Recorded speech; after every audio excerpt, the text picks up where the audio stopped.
Hello friend, welcome back to my channel Sushmita's diary. বন্ধুরা, আমি তোমাদের বন্ধু সুস্মিতা। আজকে নিয়ে এসেছি একটা নতুন ব্লগ। আজকে দেখাবো আমি তোমাদের পৃথিবীতে একমাত্র ব্রহ্মার মন্দির। আমরা এখন যাচ্ছি পুষ্কর। রেল স্টেশন থেকে আমরা অটো করে নিয়েছি। এরপরে আমরা যেতে পারি। পাহাড়ি রাস্তা জাহালি মানে হলো গাড়িতে গেলে প্রবলেম যাদের কোনো তো আমরা এইভাবে যাবো।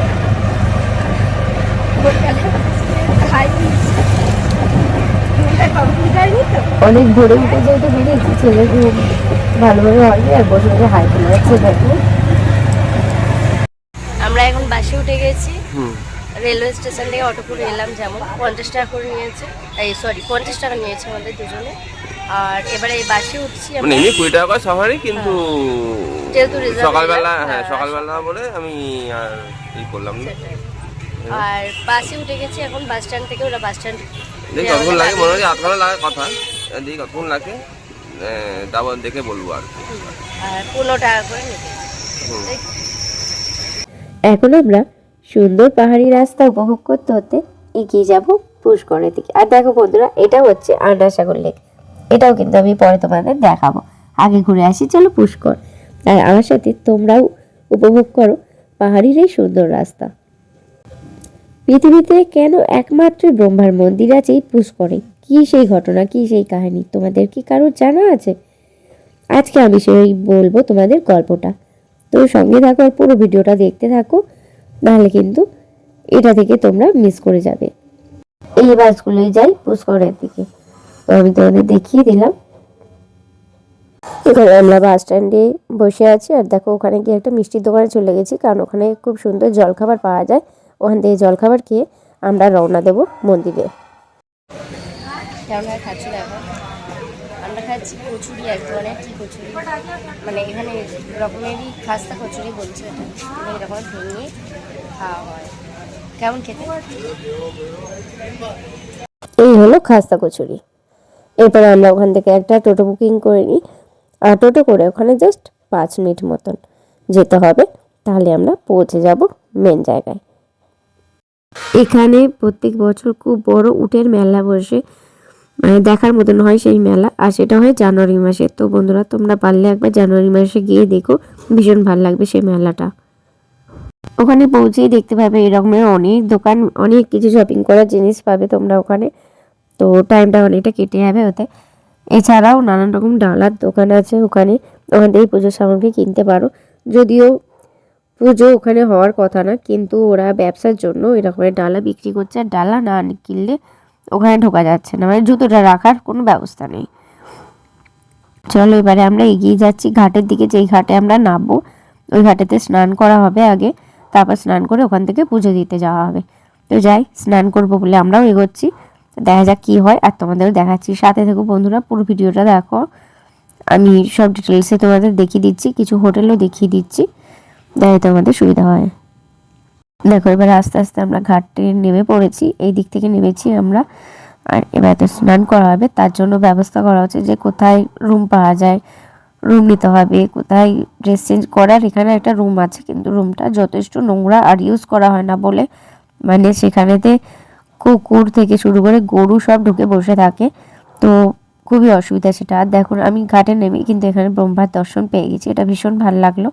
তো তোমাদের ঘাটের দিকে নিয়ে যাই আগে, দেখলেই তোমরা বুঝতে পারবে যে চারপাশে মানে মহিলারা যে যেখানে পাচ্ছে ড্রেস চেঞ্জ করে নিচ্ছে।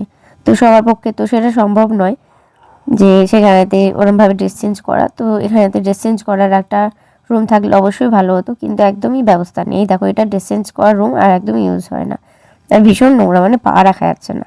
আর এই হলো সেই পবিত্র জল বা ঘাট। তো ড্রেস চেঞ্জ করার অসুবিধা বলে আমি আর স্নান করতে পারিনি, আমার হাজব্যান্ড আর ছেলে স্নান করেছে। তো ওইখানেতে আমরা রুম বুক করতে গেছিলাম, কিন্তু পাওয়া যায়নি কিছুতেই। তো আমি কিছু হোটেল তোমাদের দেখিয়ে দিচ্ছি, তোমরা সে পারলে সেগুলো বুকিং করে যেও অবশ্যই, নাহলে কিন্তু স্নান করতে পারবে না আমার মতো। ছেলে প্রথমে ভয় পাচ্ছিল, হঠাৎ করে ওকে এত জলে নামিয়ে দেওয়া হয়েছে, ও খুব ভয় পাচ্ছিল। তা ওর বাবা হালকা করে স্নান করিয়ে ওকে দিয়ে দেয় আমার কাছে। তারপর ওর বাবা স্নান করে আস্তে আস্তে চলে আসে। এই যে এই দুটো হোটেলের ফোন নাম্বার সময় তোমাদের দেখিয়ে দিলাম, তো তোমরা পারলে এখানে কল করে বুকিং করে নিও আগে থেকে অবশ্যই।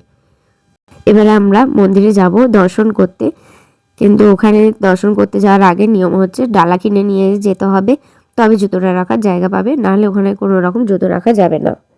তো তোমাদের এবার আসল কাহিনীটা আমি বলি, সেটা হচ্ছে স্বয়ং ব্রহ্মা একবার এক যজ্ঞ করবেন বলে ঠিক করেন, আর তখন তিনি তার স্ত্রী সাবিত্রীকে বলেন যে তুমি তাড়াতাড়ি চলে এসো এখানে, কারণ আমি যজ্ঞ করব, সেখানে তোমায় বসতে হবে। তো সাবিত্রী ও ব্রহ্মার পুত্র নারদ মুনি আমরা সবাই জানি, সে তখন তার মাকে বলে যে যাচ্ছ যখন খুব সেজে গুজে যাও, আর বন্ধুদের সাথে যাও সঙ্গে করে, তাহলে তোমাকে আরও ভালো লাগবে। তো সে তার ছেলের কথা শোনে, আর সেইভাবে যেতে গিয়ে অনেকটা সময় নষ্ট করে ফেলে। আর এদিকে ব্রহ্মা তখন যজ্ঞতে বসতে পারছে না, আর তার জন্য অত্যাধিক দেরি হয়ে যায় তার। আর এই দেরি হয়ে যাওয়ার জন্য সে তখন এক গোয়ালিনীকে বিয়ে করার সিদ্ধান্ত করেন, আর তার নাম হলো গায়ত্রী। তো গায়ত্রীকে সেখানে শুদ্ধ করে সেখানে বিবাহ করেন আগে ব্রহ্মা, তারপরে তাকে নিয়ে যজ্ঞে বসেন। আর যেই যজ্ঞ শুরু হয় তখনই সেখানে ওই সাবিত্রী মাতাকে উপস্থিত হয়। আর সাবিত্রী মাতা সেখানেতে গিয়ে যখন দেখে যে গায়ত্রী দেবীকে বিবাহ করেছেন, তিনি ভীষণ রেগে যায় এবং তিনি তখনই অভিশাপ দিতে শুরু করেন। তিনি ব্রহ্মাকে অভিশাপ দিয়ে বলেন যে তুমি আমার সাথে এমন করলে, তোমার বিশ্বে কোথাও কোনোদিন পুজো হবে না, আর তোমার একমাত্র মন্দির থাকবে একমাত্র পুষ্করে, এছাড়া তোমার কোনো মন্দির হবে না, আর কোথাও তুমি পুজো পাবে না। তো এটা তার ছিল অভিশাপ, কিন্তু এখানে তাও পুজোর জন্য ডালা জমা নিয়েছে, কিন্তু পুজো হচ্ছে না। ডালা আবার ফেরত দিয়ে দিচ্ছে ওরা। তাই জন্য এত বড় বিশ্বে কিন্তু একমাত্র মন্দির আছে এই পুষ্করে, এছাড়া আর কেউ কোথাও একটাও মন্দির দেখতে পাবে না ব্রহ্মার। বা খেয়াল করে দেখো, ব্রহ্মাকে কিন্তু কেউ আমরা পুজো করি না। আর সেই যজ্ঞে উপস্থিত ছিল ইন্দ্রদেব ও এক ব্রাহ্মণ। ইন্দ্রদেবকে অভিশাপ দেয় যে তুমি কোনো যুদ্ধে কোনোদিনও জিততে পারবে না। আর ব্রাহ্মণকে অভিশাপ দেয় যে ব্রাহ্মণ তুমি কোনোদিন সন্তুষ্ট হবে না, যে যতই তোমার দক্ষিণা দিক, যে যতই দান ধ্যান করুক না কেন, তোমাকে কিছুতেই সন্তুষ্ট করা যাবে না। এই অভিশাপ দিয়ে তিনি তার এই পুষ্করের পাশে যে পাহাড় আছে সেখানে বিরাজমান হন। তো আজও সেই সাবিত্রী মাতা পুজো দিতে সবাই যায় সেখানে, আমরাও যাব। তো সেই ভিডিও তোমাদের আমি শেয়ার করব। আর গায়ত্রী দেবী যে ব্রহ্মার দ্বিতীয় স্ত্রী, সেও তারপরে একটি পাশে পাহাড় আছে ছোট করে, সেই পাহাড়ে গিয়ে তিনি সেখানে বিরাজ হন, কিন্তু তার কোনো পুজো হয় না। তো বন্ধুরা, ব্রহ্মার এই কাহিনী জেনে তোমাদের কেমন লাগলো অবশ্যই কমেন্ট করে জানিও। আর আমার ভিডিওটা দেখার জন্য অনেক ধন্যবাদ তোমাদের। এরকমভাবে আমার সাথে থেকো, পাশে থেকো, আমাকে এগিয়ে যেতে সাহায্য করো। তো সকল খুব ভালো থেকো, সুস্থ থাকো। আবার আসছি আমি পরবর্তী ব্লগে। টাটা বন্ধুরা।